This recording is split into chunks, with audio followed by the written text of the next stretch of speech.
Di sebuah kampung yang tenang, terhampar sawah hijau dan rumah-rumah sederhana, berdirilah satu rumah megah yang begitu mencolok. Dindingnya menjulang tinggi, catnya selalu baru seakan tak pernah kusam, dan pagar besi hitamnya tampak gagah dengan ukiran kaligrafi yang berkilau saat terkena cahaya matahari. Rumah itu milik seorang lelaki parubaya yang sangat terkenal di kampung tersebut. Namanya adalah Pak Haji. Hampir setiap orang di kampung mengenalnya dengan sebutan yang penuh hormat. Ia dianggap teladan, orang yang tak pernah pelit, orang yang selalu siap membantu bila ada warga yang kesulitan.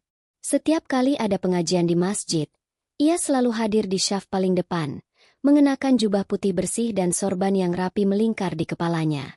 Bibirnya tak pernah berhenti berzikir. Tangannya selalu tampak sibuk membagikan amplop kecil kepada para anak yatim atau fakir miskin yang datang menyalaminya selepas salat. Suatu hari, seorang janda tua bernama Buati terlihat menahan air mata di depan rumahnya. Anak-anaknya masih kecil.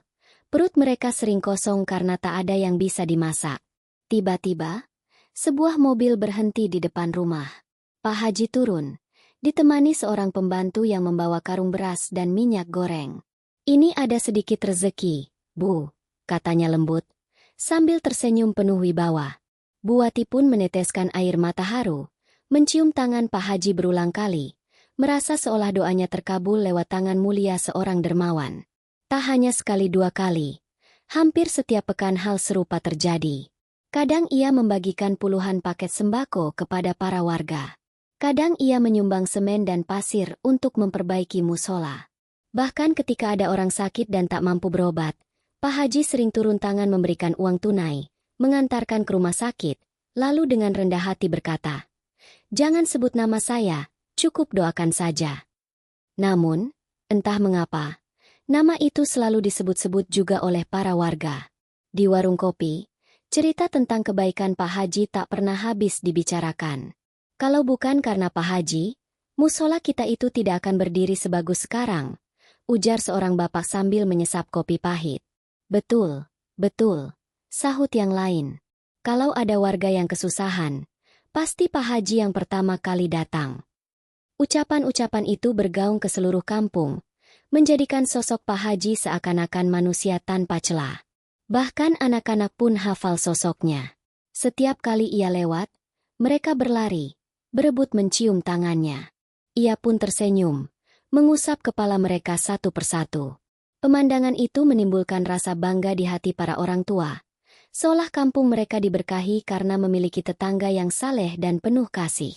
Tak jarang, orang-orang luar kampung pun mendengar kabar tentang kebaikan Pak Haji, membuat namanya harum hingga ke desa sebelah. Namun, di balik semua kebaikan itu, tak ada satupun yang tahu apa yang sebenarnya tersembunyi di balik senyum dan jubah putihnya. Pak Haji memang lihai menjaga citra. Ia tahu kapan harus berbagi, kapan harus muncul di depan warga, dan kapan harus menunduk khusyuk di masjid agar dipandang sebagai orang suci. Tapi di dalam rumah megahnya, ada sisi lain yang tak pernah diperlihatkan kepada siapapun. Sore itu, setelah selesai membagikan paket sembako kepada warga, Pak Haji masuk ke ruang tamunya yang besar dan sejuk ber-AC. Ia duduk di kursi ukiran mewah, lalu membuka sebuah map bening berisi beberapa lembar fotokopi sertifikat tanah. Tangannya mengetuk-ngetuk meja kayu dengan gelisah. Matanya menatap tajam lembaran-lembaran itu. Senyum yang tadi ia berikan kepada warga miskin lenyap seketika. Berganti dengan senyum lain, senyum penuh ambisi. Jari-jarinya memegang kalkulator, menghitung angka demi angka. Angka yang muncul di layar membuat matanya berbinar. Tanah ini, kalau dijual, nilainya bisa berkali lipat, gumamnya pelan. Di wajahnya tampak jelas bahwa pikirannya dipenuhi oleh sesuatu yang tak pernah diketahui warga, harta dan kekuasaan. Saat itulah terlihat jelas perbedaan antara wajah yang ia perlihatkan di luar dengan wajah aslinya ketika sendirian. Senyum ramah yang biasa ia tebarkan hanyalah topeng. Kebaikan yang ia lakukan hanyalah tirai untuk menutupi ambisi yang membara di dalam hatinya. Namun, bagi warga kampung, topeng itu terlalu rapat untuk ditembus. Mereka tetap percaya bahwa Pak Haji adalah manusia pilihan, sosok dermawan yang pantas dihormati. Bahkan sebagian menganggapnya seperti wali kecil di desa. Tidak ada yang berani curiga, apalagi berani menuduhnya buruk. Sementara itu, di serambi rumah, seorang wanita tua duduk termenung. Rambutnya putih, kulitnya keriput, namun sorot matanya masih tajam penuh pengalaman. Dialah ibu kandung Pak Haji. Ia melihat anaknya pulang dari musola dengan senyum lebar, disambut hangat para warga. Namun hatinya justru digelayuti kegelisahan. Ia mengenal anaknya lebih dari siapapun. Ia tahu betul bahwa senyum itu bukan cerminan hati yang tulus. Ia bisa merasakan ada yang salah. Ada ambisi yang perlahan-lahan menguasai jiwa anaknya. Ibu tua itu menarik napas panjang. Dalam hatinya ia berdoa, "Ya Tuhan, jangan biarkan anakku tersesat oleh cinta dunia." Doa itu meluncur lirih, tenggelam dalam suara jangkrik malam yang mulai terdengar. Warga kampung masih terlelap dengan rasa kagum pada kebaikan Pak Haji. Mereka tidak tahu, topeng kedermawanan yang begitu rapi itu sebentar lagi akan retak. Dan retakannya akan mengungkapkan wajah asli yang lebih menyeramkan dari yang bisa mereka bayangkan. Malam di kampung itu terasa tenang. Angin berhembus membawa aroma padi muda dari sawah, suara jangkrik bersahut-sahutan, dan sesekali anjing menyalak dari kejauhan. Namun di dalam rumah megah Pak Haji, ketenangan malam seakan tidak pernah hadir. Lampu ruang tamu masih menyala terang, tirai jendela tertutup rapat, dan di balik meja kayu besar, Pak Haji duduk termenung dengan map bening berisi sertifikat tanah. Ia menatap lembaran kertas itu seolah sedang memandang emas murni. Jari-jarinya menggenggam pena, lalu membuka halaman demi halaman. Ada tanah di pinggir sawah, ada tanah di dekat jalan raya, dan ada satu bidang tanah luas yang menjadi rebutan keluarga. Semua tanah itu adalah warisan almarhum ayahnya, seorang petani sederhana yang dahulu bersusah payah menafkahi keluarga dengan bekerja di bawah terik matahari. Namun, bagi Pak Haji, tanah itu bukan sekadar kenangan atau amanah. Baginya, tanah itu adalah kunci menuju kekuasaan dan harta yang lebih besar. Kalau semua ini bisa jatuh ke tanganku, aku akan jadi orang terkaya di kecamatan ini. Bukan cuma kampung yang tunduk padaku, tapi desa-desa lain pun akan hormat. Gumamnya dengan nada penuh ambisi. Ia lalu menutup map itu dengan kasar, bersandar di kursi, dan menarik napas panjang. Sejenak ia mengingat kembali wajah ramahnya saat membagikan sembako siang tadi. Orang-orang itu terlalu mudah ditipu. Mereka hanya perlu aku beri sedikit beras, sedikit uang, lalu mereka percaya aku ini orang suci, ujarnya sambil tertawa lirih. Tawa itu terdengar getir. Seakan-akan ia sadar bahwa yang ia lakukan hanyalah sandiwara besar. Di kamar sebelah, seorang wanita tua, ibunya sendiri, sedang berbaring dengan tubuh lemah. Meski sudah renta, ia masih menyimpan keteguhan hati yang luar biasa. Ia tahu anaknya memiliki ambisi besar terhadap tanah warisan. Beberapa kali ia menolak saat Pak Haji mendesaknya untuk menandatangani surat pelepasan tanah.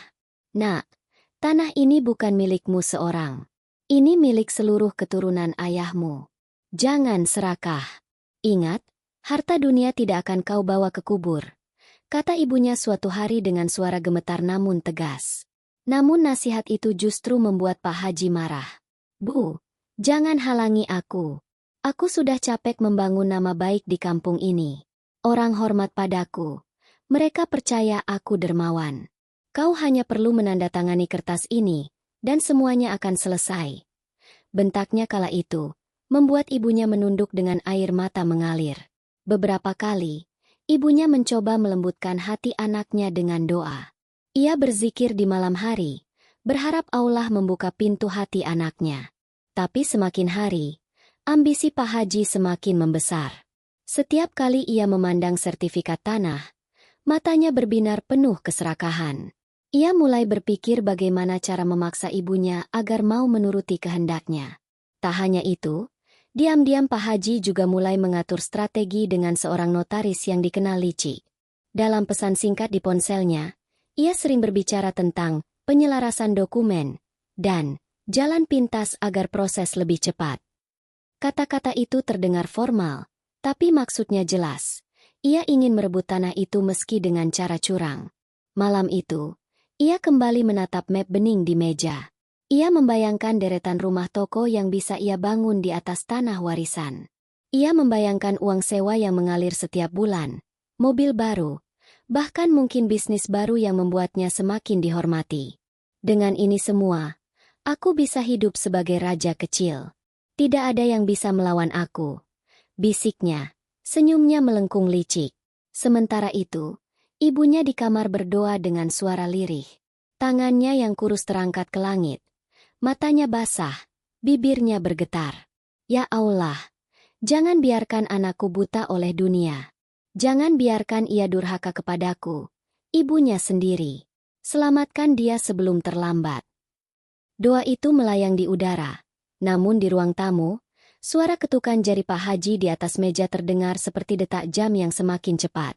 Malam itu, dua hati yang berbeda sedang berhadapan. Hati seorang ibu yang penuh kasih dan doa, melawan hati seorang anak yang dipenuhi ambisi dan kerakusan. Dan malam itu pula, meski kampung masih sunyi, ada tanda-tanda kecil yang mulai bergerak. Tanda bahwa topeng kedermawanan Pak Haji perlahan-lahan akan retak, memperlihatkan wajah aslinya yang selama ini disembunyikan. Pagi itu kampung tampak biasa saja. Matahari baru naik, burung-burung berkicau dari pepohonan, dan ibu-ibu sibuk menyapu halaman. Namun di dalam rumah besar Pak Haji, suasana sama sekali tidak tenang. Dari ruang tengah terdengar suara keras. Suara seorang anak yang meninggikan nada pada ibunya sendiri. Bu, sudah berapa kali saya bilang, tanah itu harus segera diproses. Jangan menunda-nunda lagi. Bentak Pak Haji, wajahnya merah padam. Ibunya, seorang wanita renta dengan rambut putih beruban, duduk di kursi kayu dengan tubuh gemetar. Meski tubuhnya lemah, sorot matanya masih teguh. Nak, ucapnya pelan, tanah itu bukan milikmu seorang. Itu peninggalan ayahmu, dan ayahmu berpesan agar tanah itu dipakai untuk kebaikan cucu-cucumu kelak. Jangan serakah. Dunia ini sementara. Harta itu hanya titipan. Kalimat itu membuat Pak Haji semakin naik pitam. Tangannya menghentak meja hingga gelas teh hampir tumpah. Bu, jangan bicara seolah-olah ibu yang paling tahu. Saya ini yang sudah berjuang membangun nama baik keluarga. Saya yang dihormati orang kampung. Semua orang percaya saya orang suci. Apa ibu tidak lihat betapa besar pengaruh saya? Tanah itu harus saya kuasai, atau semua kerja keras saya akan sia-sia. Air mata menetes di pipi sang ibu. Ia menatap anaknya yang dulu ia timang dengan penuh kasih. Kini berubah menjadi sosok asing yang ditelan keserakahan. Nak, suaranya bergetar. Hormatlah pada ibumu. Jangan sampai engkau durhaka. Apa kau lupa doa seorang ibu bisa jadi berkah, tapi juga bisa jadi malapetaka? Pak Haji justru tertawa sinis. Doa? Malapetaka? Bu, jangan menakut-nakuti saya dengan kata-kata itu. Orang kampung menyembah saya dengan hormat karena saya memberi mereka makan. Mereka tidak peduli siapa yang saya lawan, bahkan meski itu ibu saya sendiri. Ucapan itu begitu menusuk hati ibunya. Ia terdiam, bibirnya bergetar, tetapi hatinya tetap teguh. Ia tahu anaknya sudah dikuasai dunia, namun ia masih berharap ada sedikit ruang di hati anaknya yang bisa disentuh. Dengan suara lirih ia berkata, Nak, kekayaan yang kau kumpulkan dengan cara durhaka hanya akan membawamu pada kehinaan. Jangan biarkan keserakahan menutup pintu rahmat Allah. Namun, kata-kata itu hanya terdengar seperti bisikan kosong di telinga Pak Haji. Ia berjalan mondar-mandir, menendang kursi, lalu menunjuk wajah ibunya. Kalau ibu tidak mau tanda tangan surat ini, jangan salahkan saya kalau saya berlaku kasar. Saya tidak akan diam melihat tanah itu sia-sia hanya karena ibu keras kepala. Sang ibu menarik napas panjang. Tubuhnya gemetar. Tapi ia tetap berusaha tenang. Lebih baik ibu mati daripada harus menyerahkan tanah itu pada keserakahanmu. Nak, ucapnya tegas. Kalimat itu membuat wajah Pak Haji semakin tegang. Matanya memerah. Urat di lehernya menegang. Baik, kalau begitu jangan salahkan saya. Pertengkaran itu menjadi awal retakan besar antara ibu dan anak. Di luar, warga masih menganggap Pak Haji sebagai teladan, sebagai orang suci. Namun di dalam rumah megah itu, seorang ibu berdoa dengan hati remuk, memohon agar Allah menyelamatkan anaknya dari jerat ambisi, sementara seorang anak justru menganggap ibunya sebagai penghalang terbesar dalam mewujudkan mimpi kekuasaannya. Hari itu, meski matahari bersinar terang, rumah Pak Haji terasa gelap. Gelap oleh amarah, gelap oleh ambisi, gelap oleh durhaka yang baru saja ia lakukan kepada ibunya sendiri. Hari-hari berikutnya di kampung masih berjalan seperti biasa. Dari luar, tak ada yang berubah dari sosok Pak Haji. Ia tetap hadir di masjid dengan jubah putihnya yang beraroma wangi minyak kasturi, tetap tersenyum kepada warga, dan tetap membagikan sedekah setiap Jumat. Anak-anak masih berebut mencium tangannya, ibu-ibu masih mengaguminya, dan bapak-bapak di warung kopi masih memujinya sebagai teladan umat. Namun, di balik dinding rumah megah itu, suara tangisan seorang ibu tua semakin sering terdengar. Malam-malam, ketika kampung sunyi, tetangga yang tinggal di samping rumah kadang terbangun mendengar jeritan lirih. Suara seorang wanita yang memohon-mohon sambil menangis. Ya Allah, selamatkan aku dari anakku sendiri. Ya Allah, lembutkan hatinya. Suara itu begitu menyayat hati. Namun siapa yang berani bertanya? Siapa yang berani melawan sosok yang dipuja seluruh kampung? Beberapa kali, seorang tetangga bernama Pak Rahmat mendengar bentakan keras dari dalam rumah Pak Haji. Bentakan yang membuat bulu kuduk merinding. Cepat tanda tangan. Jangan bikin aku hilang kesabaran, Bu. Diikuti suara barang pecah, suara kursi terjungkal, lalu hening yang panjang. Pak Rahmat ingin sekali melapor ke pengurus RT, namun hatinya ciut. Bagaimana kalau aku difitnah? Bagaimana kalau aku dianggap memusuhi orang dermawan? Pikirnya. Warga lain juga pernah mencium bau aneh dari arah rumah Pak Haji. Bau air panas bercampur sesuatu yang hangus, bercampur dengan suara isak tangis yang seakan tertahan. Ada yang mencoba mengintip dari celah pagar, namun segera menunduk ketika melihat bayangan Pak Haji berdiri dengan wajah tegang di balik jendela. Senyum ramah yang biasa ia perlihatkan sama sekali tidak tampak di wajahnya saat itu. Yang terlihat hanyalah mata yang merah, penuh amarah, dan penuh ambisi. Di pengajian malam, seorang ibu berbisik kepada temannya. Aku dengar suara jeritan dari rumah Pak Haji. Seperti suara orang tua yang kesakitan. Temannya langsung menepuk pahanya, menyuruhnya diam. Jangan sembarangan bicara. Itu kan rumah orang terhormat. Bisa-bisa kita dikira iri kalau ngomong macam itu. Maka bisikan-bisikan itu hanya berputar di lingkaran kecil. Tidak pernah berani keluar menjadi suara lantang. Namun, perlahan-lahan, kebusukan itu mulai tercium jelas. Suatu sore, seorang anak kecil yang bermain layang-layang tanpa sengaja melihat ke arah jendela rumah Pak Haji. Ia melihat seorang nenek tua terbaring di lantai. Tubuhnya gemetar, dengan luka merah di lengannya. Anak itu pulang dengan wajah pucat, menceritakan apa yang ia lihat kepada ibunya. Sang ibu panik, namun menutup mulut anaknya sambil berbisik.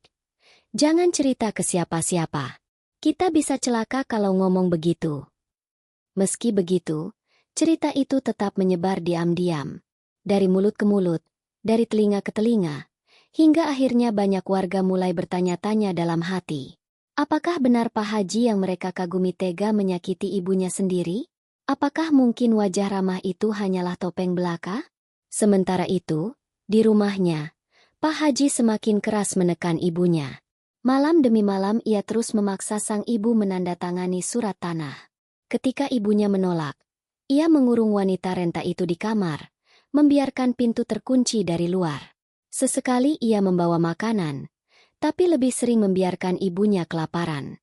Tubuh sang ibu makin kurus, suaranya makin lemah, tapi doa dari bibirnya tak pernah berhenti. Ya Allah, tunjukkan siapa anakku sebenarnya.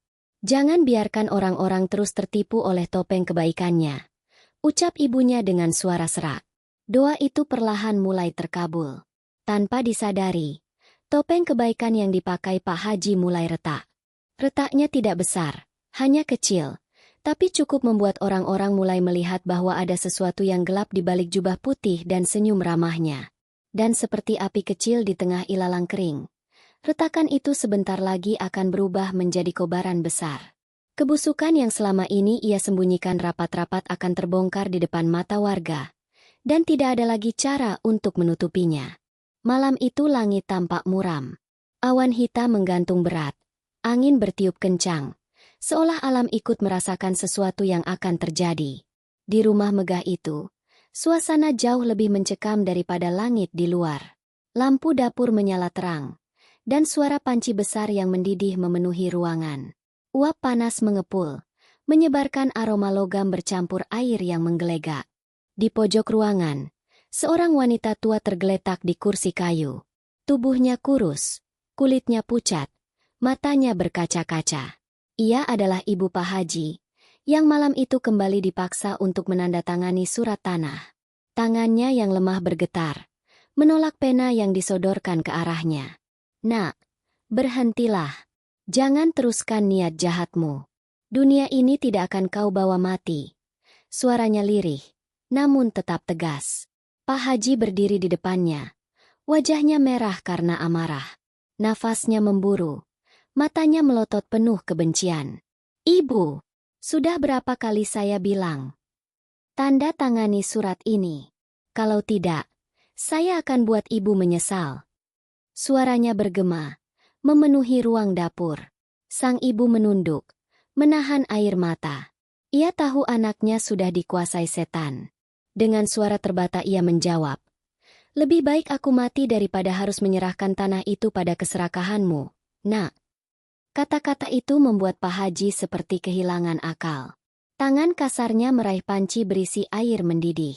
Uap panas menyembur mengenai wajahnya sendiri. Namun ia tidak peduli. Ia mendekati ibunya, dan tanpa ampun ia menyiramkan air itu ke tubuh Renta yang sudah lemah. "Ya Allah lah!" Jeritan sang ibu menggema, memecah kesunyian malam. Suara itu menembus dinding rumah, terdengar hingga ke telinga tetangga yang sedang terlelap. Air panas menyambar kulit tuanya, membuatnya melepuh, menimbulkan bau hangus yang menusuk hidung. Tubuhnya gemetar, suaranya melengking, lalu melemah. Pak Haji berdiri terengah-engah. Tangannya masih memegang panci kosong. Wajahnya dipenuhi keringat, matanya liar, seolah ia baru saja melakukan sesuatu yang membanggakan. Namun dalam hitungan detik, tatapan itu berubah menjadi ketakutan. Ia melihat kulit ibunya mengelupas. Luka bakar merah kehitaman menyebar di sekujur tubuh. Tapi yang paling membuat bulu kuduknya berdiri adalah tatapan ibunya. Meski tubuhnya hancur oleh air mendidih, mata sang ibu tetap menatap tajam, penuh doa dan kutukan. "Nak, kau durhaka. Allah akan balas perbuatanmu," bisiknya dengan sisa tenaga. Tiba-tiba suara gaduh terdengar di luar. Warga yang mendengar jeritan berlari menuju rumah Pak Haji. Mereka berteriak memanggil, mengetuk pagar. Ada yang berusaha melompati dinding. Suasana menjadi kacau. Pak Haji panik. Ia mencoba menutupi ibunya dengan kain, namun terlambat. Pintu didobrak. Beberapa warga masuk dengan wajah terkejut. Mereka melihat pemandangan yang tak pernah mereka bayangkan. Seorang ibu tua terbaring dengan tubuh melepuh, kulitnya melepuh parah, dan di sampingnya berdiri Pak Haji dengan panci kosong di tangannya. Suasana hening sejenak, lalu berubah menjadi teriakan-teriakan marah. "Astagfirullah! Apa yang kau lakukan, Pak Haji? Ya Allah, tega sekali kau pada ibumu sendiri." Warga berteriak, sebagian menahan amarah, sebagian menangis melihat penderitaan wanita tua itu. Topeng kebaikan yang selama ini ia kenakan hancur seketika. Tidak ada lagi senyum ramah, tidak ada lagi citra dermawan. Malam itu, di depan mata seluruh warga, terbongkarlah kebiadaban seorang anak yang tega menyiksa ibunya sendiri hanya demi tanah warisan. Dan sejak saat itu, kehidupan Pak Haji tak akan pernah sama lagi. Malam itu adalah puncak kejahatan yang akan menjadi awal dari azab besar yang menantinya. Malam itu kampung yang biasanya sunyi berubah menjadi lautan suara gaduh. Dari segala penjuru, warga berlari menuju rumah megah Pak Haji setelah mendengar jeritan memilukan. Lampu-lampu rumah menyala satu persatu. Langkah kaki bergegas di jalan tanah. Suara pintu dibuka terburu-buru. "Ada apa di rumah Pak Haji?" tanya seorang bapak dengan wajah tegang. "Aku dengar suara jeritan wanita," Seperti suara orang tua yang sedang kesakitan, sahut yang lain. Di depan pagar rumah besar itu, puluhan orang sudah berkumpul. Ada yang berteriak, ada yang panik, dan ada pula yang mencoba menenangkan warga lain. Beberapa pemuda kampung memanjat pagar besi tinggi, lalu membuka pintu dari dalam. Begitu mereka berhasil masuk, pemandangan yang mereka lihat membuat dada sesak dan air mata mengalir. Di lantai dapur, tubuh seorang wanita renta tergeletak dengan luka bakar parah. Kulitnya melepuh, sebagian menghitam, sebagian merah basah, dan dari tubuhnya tercium bau hangus yang menusuk. Ia meringis kesakitan, tangannya bergetar lemah, bibirnya terus berzikir lirih. Di sampingnya berdiri Pak Haji, masih memegang panci kosong dengan wajah pucat penuh panik. "Ya Allah! Astagfirullah!" teriak seorang ibu-ibu yang menutup mulutnya dengan kerudung. Anak-anak kecil yang ikut terbawa orang tuanya menangis ketakutan. Para lelaki dewasa maju mendekat, menatap tajam ke arah Pak Haji. "Apa yang kau lakukan pada ibumu sendiri, Haji?" Suara Pak Rahmat menggema, penuh amarah. Pak Haji mencoba berkilah. Wajahnya gemetar. Suaranya terbata-bata. Bukan saya. Bukan saya. Ini hanya kecelakaan. Panci ini jatuh sendiri," katanya terbatas sambil mengangkat tangan. Tapi warga sudah tak percaya lagi. Mereka menyaksikan dengan mata kepala sendiri. Panci kosong masih beruap panas. Tubuh sang ibu penuh luka bakar. Dan wajah Pak Haji basah oleh keringat ketakutan. "Jangan bohong, Haji. Kami semua mendengar jeritan ibumu. Kami semua tahu kau yang melakukannya," bentak seorang pemuda. Suara itu disambut teriakan marah dari warga lain. "Durhaka! Keji! Kau bukan orang saleh. Kau iblis berjubah putih." Suasana semakin panas. Beberapa warga maju hendak menghajar Pak Haji, namun ditahan oleh yang lain. Sang ibu, dengan suara lemah, masih berusaha berbicara. Anakku yang tega, dia yang menyiramku," katanya dengan napas terputus-putus. Suaranya lirih, namun cukup jelas untuk membuat warga yakin. Air mata pun pecah di antara kerumunan. Selama ini mereka tertipu. Topeng kedermawanan yang begitu rapi akhirnya runtuh dalam satu malam. Sosok yang mereka puja, yang mereka anggap teladan, ternyata manusia durhaka yang menyiksa ibunya sendiri demi selembar sertifikat tanah. Kabar itu menyebar begitu cepat. Dalam waktu singkat, hampir seluruh warga kampung tahu apa yang terjadi. Orang-orang berdatangan, memenuhi halaman rumah Pak Haji. Ada yang menangis, ada yang marah, ada yang hanya menggelengkan kepala dengan wajah tak percaya. Astagfirullah. Bagaimana mungkin seorang anak bisa berbuat seperti ini pada ibunya sendiri? Di sudut dapur, beberapa pemuda membantu mengangkat tubuh sang ibu. Mereka meletakkannya di tikar, mencoba memberi pertolongan seadanya sambil memanggil bidan kampung. Suara tangis mengiringi, doa-doa dilantunkan, dan semua orang berusaha menguatkan hati mereka yang teriris. Pak Haji semakin terpojok. Ia dikerumuni tatapan tajam, teriakan marah, dan caci maki. "Selama ini kami kira kau orang baik, Haji. Ternyata kau lebih jahat dari siapapun. Kebaikanmu palsu. Kau hanya menipu kami dengan sedekahmu." Suara-suara itu menusuk telinga, membuat wajahnya pucat pasi. Malam itu, segala kebusukan yang ia sembunyikan selama bertahun-tahun akhirnya terbongkar. Tidak ada lagi warga yang percaya pada senyum ramahnya. Tidak ada lagi yang kagum pada sedekahnya. Semua itu hancur seketika, berganti dengan cemooh, makian, dan sumpah serapah. Di depan mata seluruh kampung, Pak Haji bukan lagi sosok dermawan. Ia telah menjadi simbol kebiadaban, simbol anak durhaka, simbol wajah manusia yang ditelan oleh ambisi dunia. Dan semua orang tahu, malam itu hanyalah permulaan. Azab yang lebih besar sedang menunggu, menghampirinya tanpa bisa ia elakkan. Kerumunan warga semakin ramai. Malam yang biasanya tenang kini bergema oleh teriakan, tangisan, dan doa.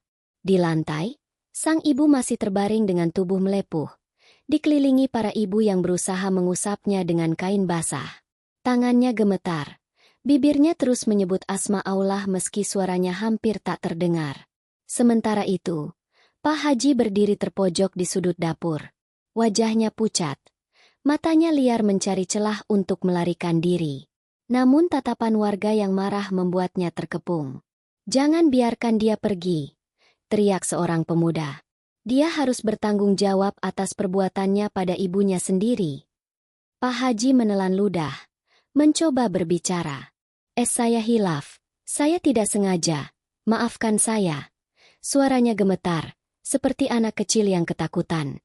Namun sebelum ia sempat melanjutkan, sesuatu yang aneh terjadi. Tiba-tiba, tubuhnya terasa panas. Sangat panas. Lebih panas dari uap panci yang tadi ia gunakan. Ia mengusap wajahnya, dan mendapati kulit tangannya mulai memerah. Dalam hitungan detik, kulit itu melepuh, seperti disiram air mendidih. Ia menjerit keras. "Aar! Panas! Tolong! Panas sekali!" Warga terkejut, sebagian mundur ketakutan, sebagian lagi menatap dengan wajah pucat. Mereka menyaksikan langsung bagaimana tubuh Pak Haji mulai mengelupas. Kulitnya melepuh, cairan bening menetes, dan bau daging terbakar menyeruak ke udara. Ia berguling-guling di lantai, menjerit sekeras-kerasnya. "Aduh Allah! Tolong aku! Ampun! Ampun! Jangan begini!" Namun tidak ada yang bisa menolongnya. Setiap kali seseorang mencoba mendekat, panas dari tubuhnya terasa menyengat. Api tidak terlihat, tapi azab itu nyata. Tubuhnya seperti terbakar dari dalam, kulitnya hancur, dan darah bercampur nanah keluar dari pori-porinya. "Ya Rab, ini azab yang nyata," bisik seorang warga dengan wajah pucat. Teriakan Pak Haji makin mengerikan. Ia memukul-mukul lantai, memohon ampunan, namun lidahnya mulai membengkak. Kata-katanya berubah menjadi gumaman tak jelas. Lalu lidahnya menjulur keluar, berwarna hitam, melepuh seperti arang. Matanya melotot, darah menetes dari sudutnya, dan ia terus menjerit hingga suaranya parau. "Subhanallah! Lihatlah! Allah membalasnya di depan mata kita!" teriak seorang ibu-ibu sambil menangis. Anak-anak yang melihat kejadian itu dipeluk erat oleh orang tua mereka. Sebagian menutup mata agar tidak menyaksikan pemandangan mengerikan itu. Pak Haji masih berusaha berdiri. Tubuhnya gemetar. Kakinya bergetar lemah. Ia meraih dinding, namun kulit tangannya tertinggal di tembok, menempel seperti daging terbakar. Jeritannya menggema. Lalu tubuhnya terhuyung jatuh kembali ke lantai dengan suara keras. Ia meraung. Matanya berputar-putar. Napasnya terengah-engah. Bau busuk semakin menyengat. Warga menutup hidung. Ada yang muntah. Ada yang beristighfar berkali-kali. Semua orang sadar. Ini bukan sekadar penyakit. Bukan sekadar kecelakaan. Ini adalah azab yang turun langsung di hadapan mereka. Azab untuk seorang anak durhaka yang berani menyakiti ibunya sendiri. Malam itu, kampung berubah menjadi saksi. Saksi bagaimana seorang yang selama ini dipuja karena kedermawanannya, kini menjerit kesakitan, dihukum dengan cara yang tidak masuk akal bagi manusia. Tidak ada lagi yang bisa menolongnya. Bahkan doa pun tak sanggup menembus kerasnya azab yang menimpa.